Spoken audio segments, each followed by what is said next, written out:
இவன் அப்படின்றது நம்ம தெளிவாக நம்ம புரிஞ்சுக்குவோம். அடுத்தது இப்போ யஹுக்கு இவன்னா வஹுக்கு அவன். ஸோ இங்கே அப்படின்னா இ. ஸோ யஹுக்கு இவன், இவள், இது. வஹ் அப்படின்னா அவன், அவள், அது.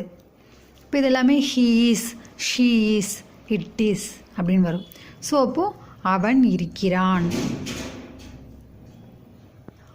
அவள் இருக்கிறாள், அது இருக்கிறது, அதுவும்க்கும் அதே தான். எல்லாத்துக்குமே அதுதான் வரும். அதுதான் தனித்தனியாக கொடுத்துருக்காங்க. ஏன்னா இங்கிலீஷில் ஹீ, ஷீ, இட் அப்படின்னு வரும்.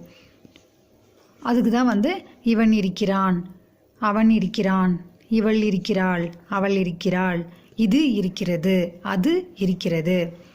அந்த வேர்டு மட்டும் வஹா எஹா அது மட்டும்தான் சேஞ்ச் ஆகும்.